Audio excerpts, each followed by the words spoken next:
Hi friends, today's lesson is all about text features, navigators.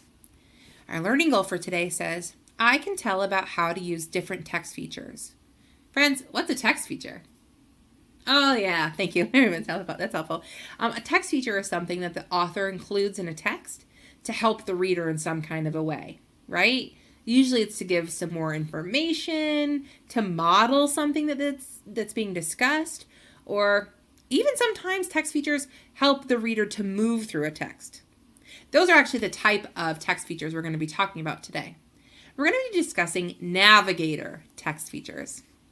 Like I said, navigators help to guide the reader through a text. So it kind of organizes things and tells the reader, hey, come this way or go here if they want more information. Let me show you some example of navigator text features. The first one we're going to talk about is the table of contents. Now the table of contents is found at the very front of a book. The great thing about the table of contents is it tells the reader the plan for what's going to be discussed in the book. Now, it doesn't get into super teeny tiny detail. It gives the names of chapters or the names of sections. So the reader, if they want to learn more, they can go right there and begin their reading on that topic. All right, the coolest thing about the table of contents is it gives the reader a page number so they know where to start.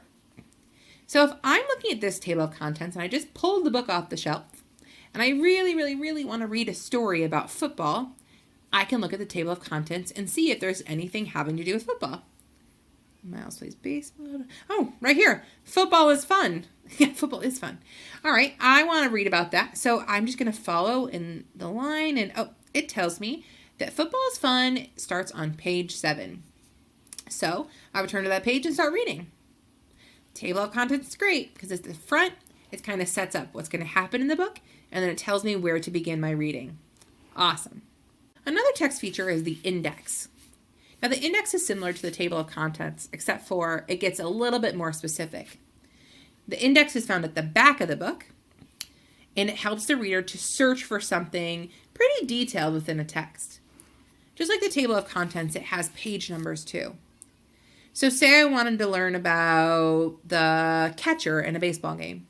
I could look in the index and say, all right, well, I probably not the title of a section probably wouldn't be catcher. It wouldn't be talking about the catchers, but that might be a detail that's discussed maybe when they're talking about the different kinds of baseball positions. So I can look right here. Oh, the catcher is discussed on pages 10, 13, and 25. If I were to go flip back through the book to those pages, they'd be using the word catcher somewhere on those in that section. So the index is really helpful if you're looking for something more specific. Oftentimes, the index are filled with keywords that are in the text.